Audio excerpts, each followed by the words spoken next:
for supporting our community partners.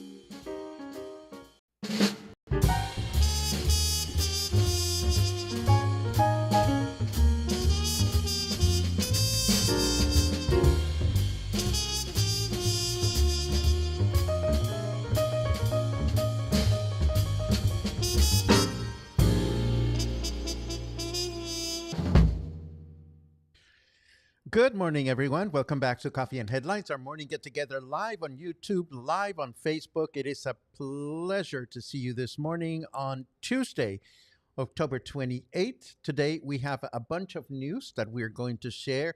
Some are updates on things that we've already discussed, and some are new news. So we might as well get going with those. As usual, if you add a capital letter Q to your comment, it'll make it easier for us to bring it up during the comment section later on. And of course, if you're watching live for the first time, it is always a pleasure to give you a nice little welcome. All you have to do is type a capital letter N, and we'll be so very happy to wish you a nice and friendly welcome. Let's take a look at what's going on out there. And we start with the Isla Rio Cuale, which, as you know, celebrated its centennial this past weekend. And with the moving ceremony, Puerto Vallarta historian Moises Hernandez recalled the formation of the island, which emerged from a cyclone in 1925 that gradually divided the river's course. Since then, the island has become a public space, public space. Listen to me. The island has become a public space where nature and memory and the life of Vallarta intertwine in a unique way. As you can see, an emblematic plaque. Yes, an emblematic plaque was placed and revealed by Mayor Munguía, who also took time to confirm that an investment of 40 million pesos will be put into place to completely renovate Isla Rio Cuale. This was already announced. This is a part of the budget that is coming from the Tourism Bureau, but it is always nice to see the mayor talking about it again. If only we knew what those plans are like or when they are going to be executed, I suppose we'd all be happier. But we'll keep an eye on this one as it unfolds. Now, this is really unexpected and curious. Not even a week ago, we announced that our Governor Lemus, was lobbying for platform taxis to be able to pick you up at Jalisco airports. Now we learn that Uber has achieved a major legal victory in Mexico after more than a decade of court battles. The 13th District Court in Administrative Matters granted the company a definitive suspension, preventing the National Guard from detaining drivers or impounding vehicles, providing rides through the app at airports nationwide. Now, this just happened. So if you try to get picked up by an Uber tomorrow, they may not have gotten the memo, but hopefully, local authorities will get the memo and everything will be nice and lovely the next time you do this. But I thought I would let you know. And moving right along with more headlines, as part of the rehabilitation work being carried out by the municipal government on Avenida Mexico, SEAPAL has announced that there's going to be a temporary water supply cutoff in Cinco de Diciembre, in the lower part of the neighborhood, in Colonia Olímpica, and also in El Centro. This started at 9 a.m. and continues until 9 p.m. today. I continue to have low water pressure in my apartment, so washing my clothes has become a major adventure, but that's neither here nor there.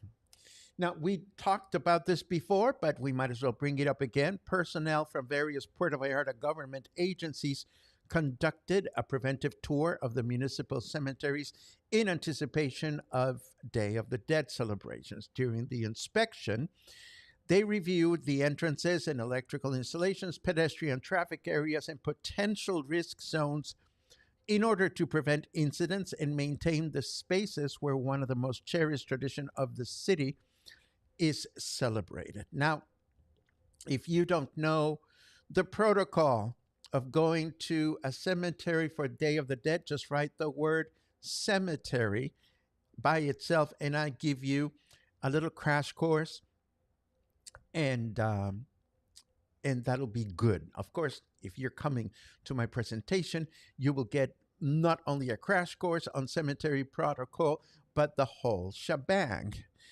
And with that said, let us take a quick look at the weather forecast just to see what's going on out there. Boom, boom, boom. You seemed so much cooler, says Snarky Weather. You seemed so much cooler back when you first downloaded me. Well, I've grown old and I've grown cranky. What can I say? But Snarky Weatherman brings us good news today. It's only 28 degrees. Humidity is at 69%. And our weather forecast says we're going to have a humid day with clear skies throughout the day, a high of 32 and a low of 22. Tomorrow, we can expect mostly clear skies in the morning with mostly cloudy skies in the afternoon, a high of 32 and a low of 21. And then on Thursday, mostly clear skies in the morning with thunderstorms in the afternoon. Who knew? There's a 72% chance of rain for Thursday, and we can expect a high temperature of 32 and a low temperature of 23. Moving right along, you know me, I'm all about newsletters, and I get a couple of really important newsletters from different organizations here in the city. I'm always happy to hear from our friend and cluster member, Peggy Nelson. She is the president of the International Friendship Club, and I just received the latest message from Peggy. And the nice thing about her newsletter as a president of a very important organization is that it always features a thorough calendar of upcoming events organized by the IFC. So this is important, and this is a fun reference. So I will share the link to the newsletter in the show notes in case you wish to subscribe to it.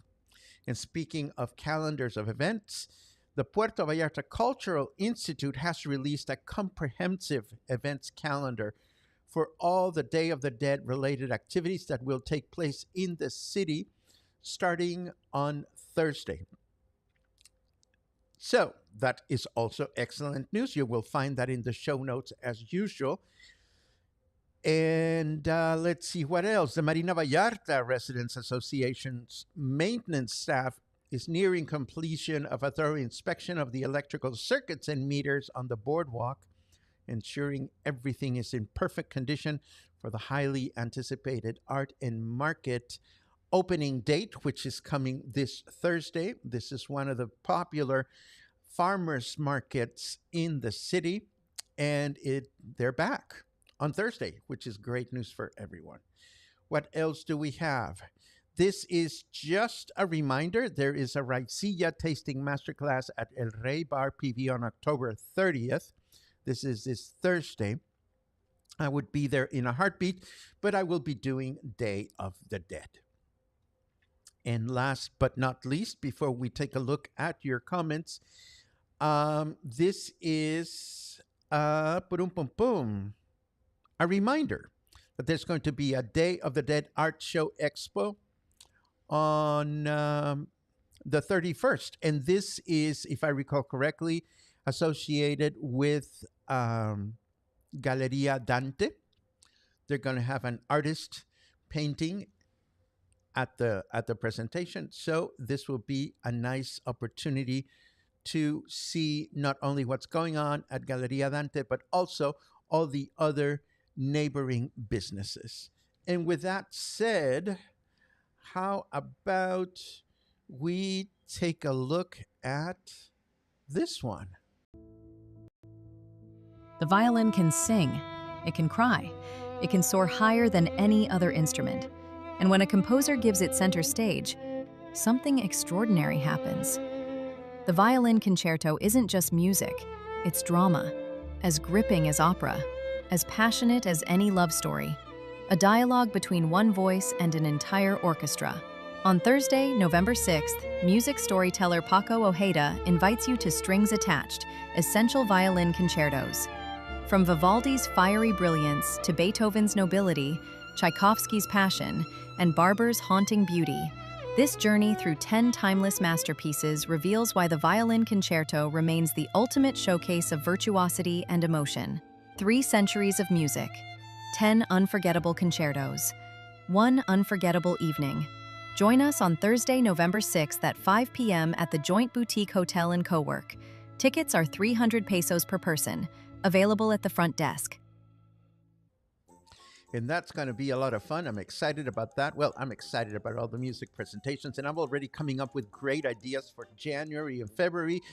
As you know, if you ever have a specific type of music that would like to have unpacked in one of my presentations, I am open for suggestions.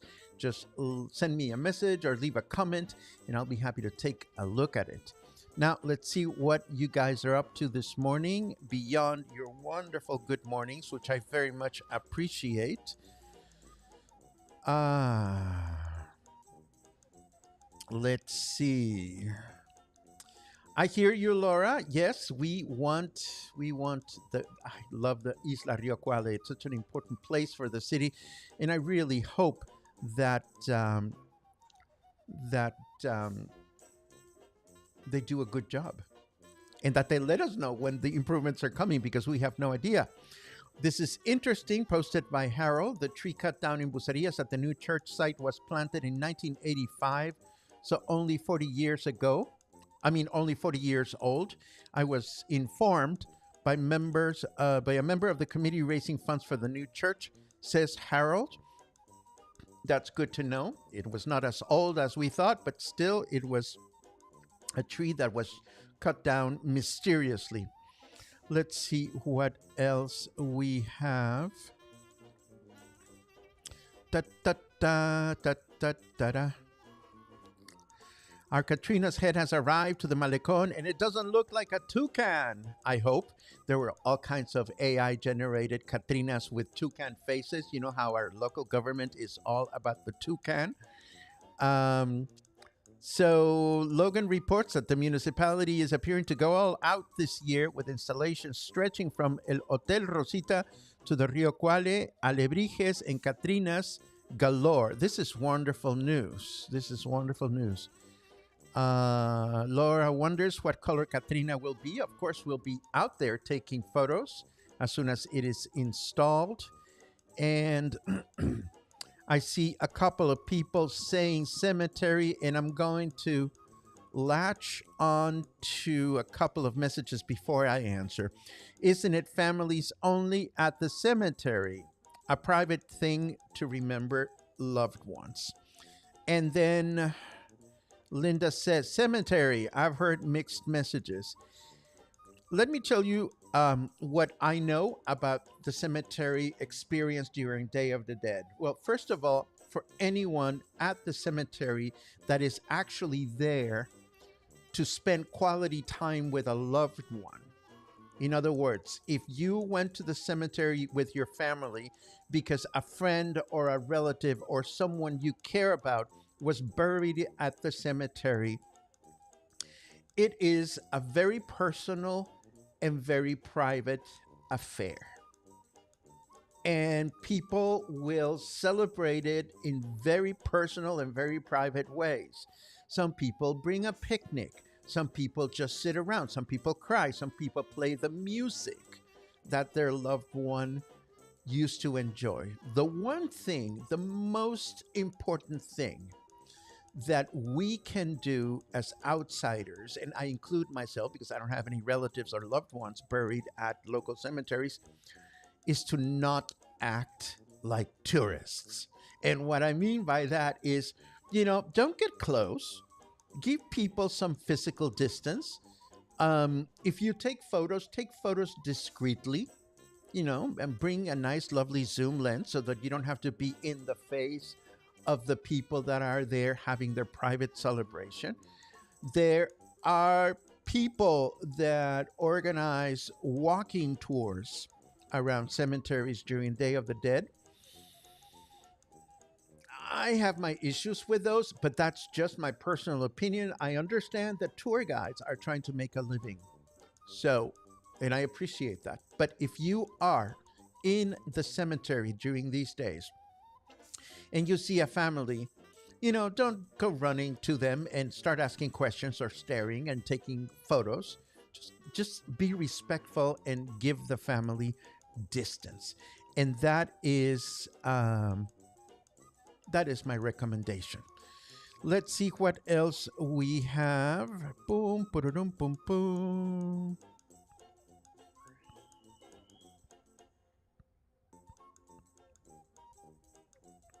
Let's see what else we have. Chris says a graveyard is a burial ground typically smaller and attached to a church. A cemetery is a larger independent burial ground, not necessarily associated with a church. Interesting. Thank you very much for that little fact. And I see some people counting sleeps. I love it. I love it. Well, if you are almost here, then Margaret, you are going to be welcomed by wonderful weather and cooler temperatures and hopefully no more rain. And with that said, I think we're ready to wrap today up. And let me flash this. And thank you, as always, for being part of Coffee and Headlines. Thank you so much for supporting what we bring to the table. And thank you so much for spreading the word of everything you find useful here. I will get on with my day and hope that you have a wonderful day. And I will see you again tomorrow morning for more coffees and more headlines and more stories. Have a good one.